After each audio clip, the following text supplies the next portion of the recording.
वही मिलना ये पहले से निश्चित हो चुका है। भगवान क्यों बचाएंगे? आपने भगवान को पुकारा क्या? आपने भगवान का भजन किया क्या? आपने भगवान की आराधना की क्या? क्यों बचाएंगे? पूरे संसार को छूट दे रखी है। तुम चाहे पाप करो चाहे पुण्य करो, अपने कर्म का फल भोगो या भजन करके भगवान को प्राप्त लेगा। भगवान को भजो और भगवान की शरण में हो जाओ, फिर भगवान जिम्मेदारी ले लेते हैं।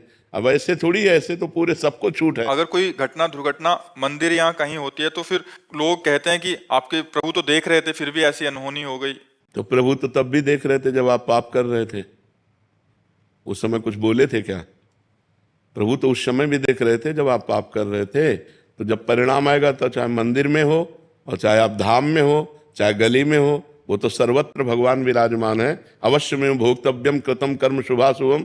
तुमको अपने कर्म का फल भोगना होगा, चाहे जहां हो वो अपने कर्म का फल भोगना पड़ेगा। या तो उसका प्रायश्चित कर लेते, या तो इतना भजन कर लेते, ना भजन किया ना प्रायश्चित किया, तो कर्म भोग तो भोगना ही पड़ेगा। ये कृपा कहो कि मंदिर और धाम आदि में जो कष्ट मिलता है, जहाँ बहुत मिलना चाहिए वहाँ थोड़े से काम चल जाता है। अगर मृत्यु भी हो गई तो मंगल हो जाता है।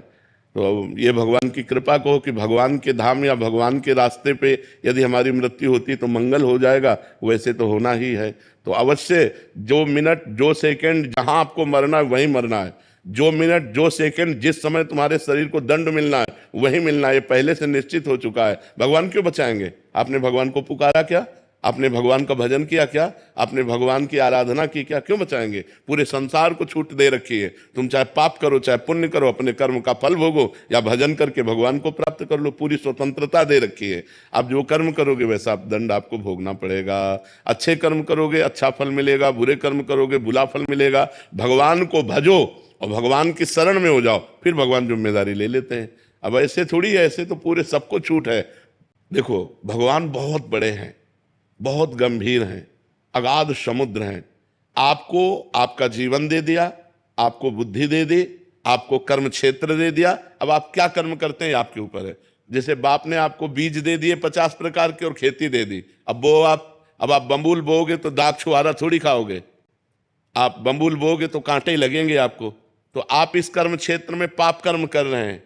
मुर्गा मुर्गी खाना, भ्रूण हत्या करना, पापाचरण करना, व्यभिचार करना, और जब इनका फल आएगा तब कहोगे देखो बहुत अच्छा आदमी था और उसको ये दंड मिला। आज अच्छा है लेकिन कल उसने पाप कर्म किए तो उसको भोगना पड़ेगा कि नहीं भोगना पड़ेगा?